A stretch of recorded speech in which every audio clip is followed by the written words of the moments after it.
Okay, hello and welcome to the video. My name is Wade Smith, and this video is about a Quora Noob denying the existence of free will.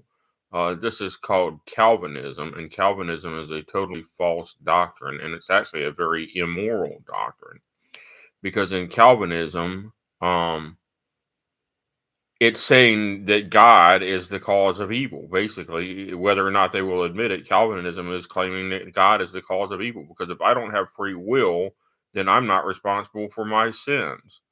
If God causes me to sin, I wouldn't be responsible for my sins. But because free will does exist, I'm totally responsible for my sins. And then the moderator took that other person's side that was against me and deleted what I said and banned me from even responding on my own thread because the moderator on Quora is evil.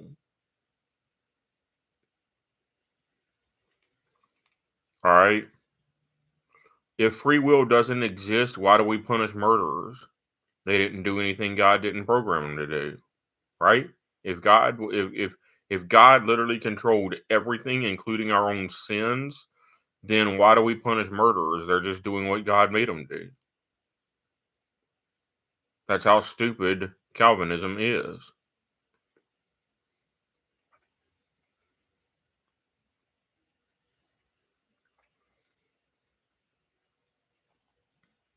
Even Stephen Hawking said that we should punish criminals, and he claimed not to believe in free will, but he was a liar because he pointed out that the criminal is at fault. And he didn't even believe in God. And he said we should punish criminals because the criminal is at fault. But denying free will, actually, you're saying that God created sin and God controls people and that God makes people sin, whether or not you will admit you're saying that, which is preposterous. The Apostle James said that God is light and in him is no darkness at all. For you Christians, since you claim to be a Christian also, which is a lie. And he also said that God does not tempt anyone with evil. But here's the kicker, Deuteronomy 28, God said, "You choose this day who you will serve." You choose.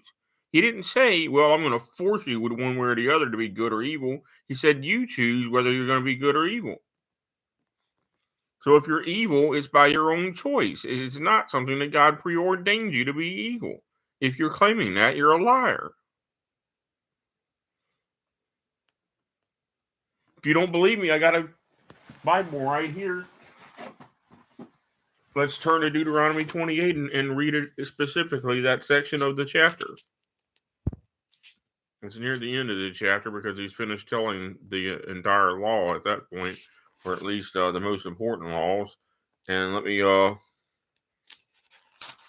find the end of the chapter where he says,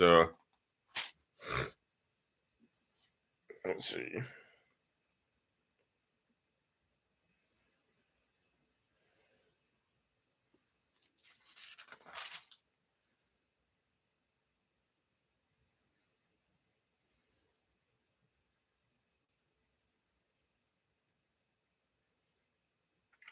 Maybe I got the wrong chapter. Thought it was 28. Let me see.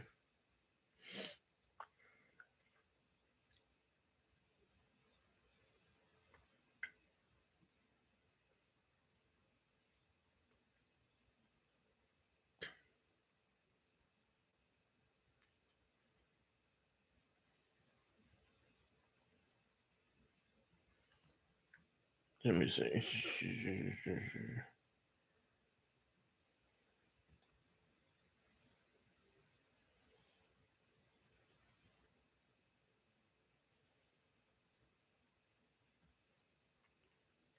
All right, let me see. It's got to be at the end of 28 and goes on through 30 where he's explaining that. Whether or not you believe it, you can read it, and if you're honest with yourself, it means you have free will because you are told to choose whether you're going to serve life or death, blessing or curses, or whether you're going to serve God or Balaam. Um, so, uh,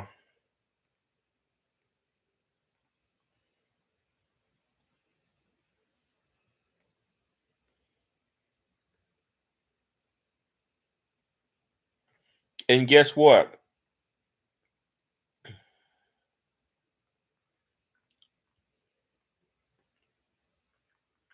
So he's holding you responsible. In other words, Deuteronomy 28:58. If thou wilt not observe to do all the words of this law that are written in this book, that thou mayest fear this glorious and fearful name, the Lord thy God, then the Lord will make thy plagues wonderful, and the plagues of thy seed even great plagues, and of long continuance, and the sore sickness, and of long continuance. All right. Let's see.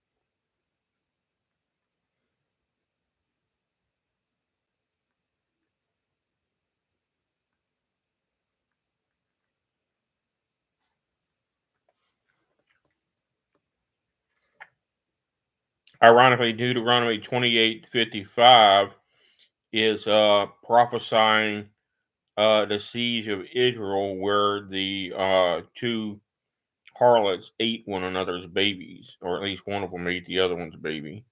It actually prophesies that specifically ahead of time. Um,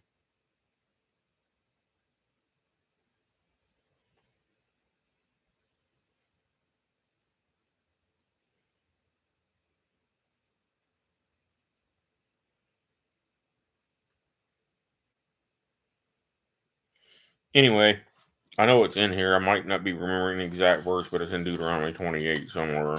I gotta find it again so I can quote it directly to the reader, to the viewer.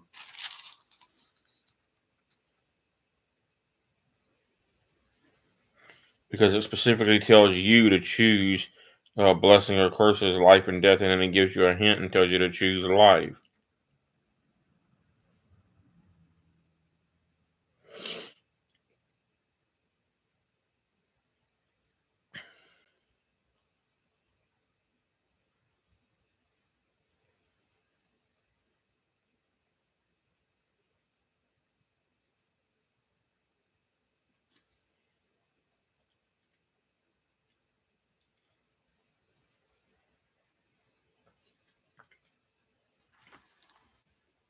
Well, I know it's there just because I'm having a brain freeze moment doesn't mean I'm lying either. It just means I'm not remembering the exact chapter and verse. I mean, I'm going to use Google to remind myself. It's in Deuteronomy. Choose life.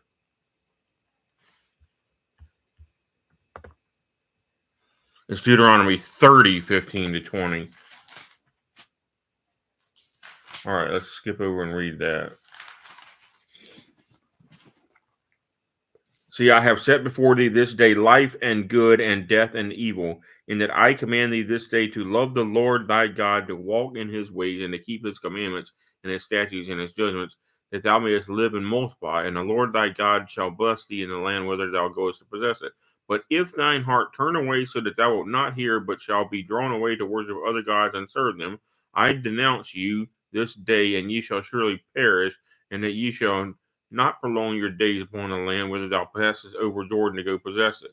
I call heaven and earth to record this day against you, that I have set before you life and death, blessing and cursing. Therefore, you choose life, and both you and your seed may live. So, Moses, speaking for God, told them that the choice is theirs. It's not that God makes the choice for you, the choice is yours. Either you're going to do good or you're going to do evil, and it's your choice, but you're going to suffer the consequences if you do evil.